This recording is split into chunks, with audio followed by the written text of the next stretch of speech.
दूसरा अध्याय। देवताओं के तेज से देवी का प्रादुर्भाव और महिषासुर की सेना का वध। विनियोग। ओम मध्यम चंद्र के विष्णु ऋषि महालक्ष्मी देवता उषरी छंद शाकंभरी शक्ति दुर्गा बीज वायु तत्व और यजुर्वेद स्वरूप है। श्री महालक्ष्मी माता की प्रसन्नता के लिए मध्यम चंद्र के पाठ में इनका विनियोग है। ध्यान। मैं कमल के आसन पर बैठी हुई प्रसन्न मुख वाली महिषासुर मर्दिनी भगवती महालक्ष्मी का भजन करता हूँ, जो अपने हाथों में अक्षमाला, फरसा, गाद, गदा, बाण, वज्र, पद्म, धनुष, कुंडिका, दंड, शक्ति, खड़ग, ढाल, शंख, घंटा, मधुपात्र, शूल, पास और चक्र धारण करती हैं। ऋषि कहते हैं कि पूर्व काल में देवताओं और असुरों में पूरे 100 वर्षों तक घोर संग्राम हुआ था। उसमें असुरों का स्वामी महिषासुर था और देवताओं के नायक इंद्र थे। उस युद्ध में देवताओं की सेना महाबली असुरों से परास्त हो गई। संपूर्ण देवताओं को जीतकर महिषासुर इंद्र बन बैठा। तब पराजित देवता प्रजापति ब्रह्मा जी को आगे करके उस स्थान पर गए जहाँ भगवान शंकर और विष्णु जी विराजमान थे। देवताओं ने महिषासुर के पराक्रम तथा अपनी पराजय का यथावत वृतांत उन दोनों देवताओं से विस्तार पूर्वक कह सुनाया।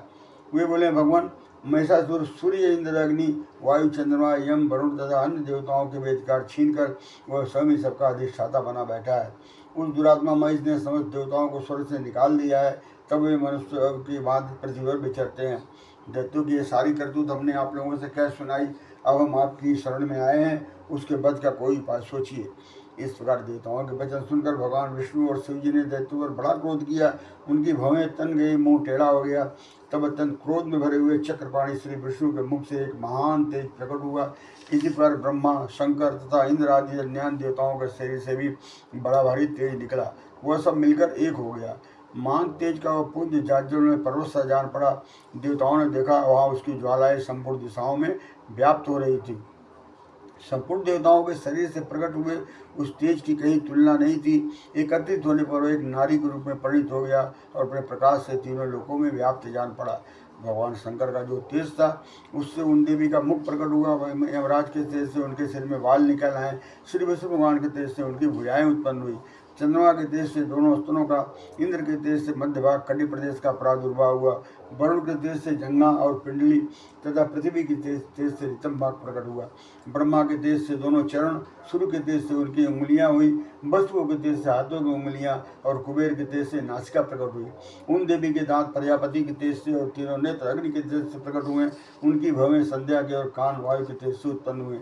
इस प्रकार न्यान देवताओं के तेज से भी उन कल्याणमयी देवी का आविर्भाव हुआ। तदंतर समस्त देवताओं के तेज पुंज से प्रकट हुई देवी को देखकर महिषासुर के सताए हुए देवता बहुत प्रसन्न हुए। पिनाकधारी भगवान शंकर ने अपने शूल से एक शूल निकालकर उन्हें दिया। फिर भगवान विष्णु ने भी अपने चक्र से चक्र उत्पन्न करके भगवती को अर्पण किया। वरुण ने भी संग भेंट किया। अग्नि ने उन्हें शक्ति दी। वायु ने धनुष तथा बाण से भरे हुए 2 तरकस प्रदान किए। सहस्र नेत्रों वाले देवराज इंद्र ने अपने वज्र से वज्र उत्पन्न करके दिया और ऐरावत हाथी से उतार कर एक घंटा भी प्रदान किया। यमराज ने काल दंड से दंड, वरुण ने पास, प्रजापति ने श्रीकाच की माला तथा ब्रह्मा जी ने कमंडलू भेंट किया। सूर्य ने देवी के समस्त रोमकूप में अपनी किरणों का तेज भर दिया। काल ने उन्हें चमकती हुई ढाल और तलवार दी। क्षीर समुद्र ने उज्ज्वल हार तथा कभी जीर्ण न होने वाले 2 दिव्य वस्त्र भेंट किए। साथ ही उन्होंने दिव्य चूड़ामणि, 2 कुंडल, कड़े, उज्ज्वल और चंद, सब बायों के लिए केयूर, दोनों चरणों के लिए निर्मल नुपुर, गले के लिए सुंदर हसली और सब अंगुलियों में पहनने के लिए रत्नों की बनी हुई अंगूठियां भी दी। विश्वकर्मा ने उन्हें अत्यंत निर्मल फरसा भेंट किया। साथ ही अनेक प्रकार के अस्त्र और अभेद कवच दिए। इनके सिवा मस्तक और वक्षस्थल पर धारण करने के लिए कवि ने कुबलाने वाली कमलों की मालाएं दी। जलधि ने उन्हें सुंदर कमल का फूल भेंट किया। हिमालय ने सवारी के लिए सिंह तथा भाज भाज के रत्न समर्पित किए। धनाध्यक्ष कुबेर ने मन से भरा हुआ पान पात्र दिया। संपूर्ण नागों के राजा शेष ने जो पृथ्वी को धारण करते हैं, उन्हें बहुमूल्य मुड़ियों से भूषित नागहार भेंट किया। इस प्रकार अन्य देवताओं ने भी आभूषण और अस्त्र देकर देवी का सम्मान किया। तत्पश्चात उन्होंने बारंबार अट्टहास पूर्वक उच्च स्वर से गर्जना की। उनके भयंकर नाद से संपूर्ण आकाश गूंज उठा। दिव्य का यह अत्यंत उच्च स्वर से किया हुआ सिंहनाद कहीं समा न सका। आकाश उस समय लघु प्रतीत होने लगा। उससे बड़े जोरों की प्रतिध्वनि हुई, जिससे संपूर्ण विश्व में हलचल मच गई और समुद्र कांप गए। पृथ्वी डोलने लगी, समस्त पर्वत हिलने लगे। उस समय देवताओं ने अत्यंत प्रसन्नता के साथ सिंहवाहिनी से कहा, देवी तुम्हारी जय हो। साथ ही महर्षियों ने भक्तिभाव से विनम्र होकर उनका स्तवन किया। संपूर्ण तुलगी को क्षोभग्रस्त देख दैत्यगण अपनी समस्त सेना को कवच आदि से सुसज्जित कर हाथों में हथियार ले सहसा उठकर खड़े हो गए। उस समय महिषासुर ने बड़े क्रोध में आकर कहा, आह यह क्या हो रहा है। फिर वह संपूर्ण असुरों से घिरकर उस सिंहनाथ की ओर लक्ष्य करके दौड़ा और आगे पहुंचकर उसने देवी को देखा जो अपनी प्रभा से तीनों लोगों को प्रकाशित कर रही थी। उनके चरणों के भार से पृथ्वी दबी जा रही थी, माथे के मुकुट से आकाश में रेखा से खींच रही थी तथा वह अपने धनुष की टंकार से सातों पातालों को क्षुब्ध किए देती थी। देवी अपनी हजारों भुजाओं से संपूर्ण दिशाओं को आच्छादित करके खड़ी थी। तंत्र उनके साथ दैत्यों का युद्ध छिड़ गया। नाना प्रकार के अस्त्र शस्त्रों के प्रहार से संपूर्ण दिशाएं उद्भासित होने लगी। चिक्षुर नामक असुर महिषासुर का सेनानायक था और देवी के साथ युद्ध करने के लिए प्रस्तुत हुआ। अन्य दैत्यों की चतुर्णी सेना साथ लेकर चामर भी लड़ने लगा। 60,000 रथियों के साथ आकर उदर नामक महादैत्य ने लोहा लिया। एक रथियों को साथ लेकर के महानु नामक दैत्य युद्ध करने लगा, जिसको रोहित तलवार के समान तीखे थे। वह सुलमा नामक महादैत्य 5 करोड़ रथी सैनिकों सहित युद्ध में आ डटा। 60 लाख रथियों से घिरा हुआ वास्कल नामक दैत्य भी युद्ध भूमि में लड़ने लगा। परिवारित नामक राक्षस हाथी सवार और घुड़सवारों के अनेक दलों तथा 1 करोड़ रथियों की सेना लेकर युद्ध करने लगा। बिडाल नामक दैत्य 5 अरब रथियों से गिरकर लोहा लेने लगा। इसके अतिरिक्त और भी हजारों महादैत्य रथ हाथी और घोड़ों की सेना साथ लेकर वहां देवी के साथ युद्ध करने लगे। स्वयं महिषासुर भी उस रणभूमि में कोटि कोटि सहस्र रथ हाथी और घोड़ों की सेना से घिरा हुआ खड़ा था। वे दैत्य देवी के साथ तोमर बिंदपाल शक्ति मूसल खड़ग परस और पट्टिस आदि शस्त्रों का प्रहार करते हुए युद्ध कर रहे थे। कुछ दैत्यों ने उन पर शक्ति का प्रहार किया, कुछ लोगों ने पास फेंके तथा कुछ दूसरे दैत्यों ने खड़ग प्रहार करके देवी को मार डालने का उद्योग किया। देवी ने भी क्रोध में भरकर खेल खेल में ही अपने अस्त्र शस्त्रों की वर्षा करके दैत्यों के वे समस्त अस्त्र शस्त्र काट डाले। उनके मुख पर परिश्रम या थकावट का रंच मात्र भी चिन्ह नहीं था।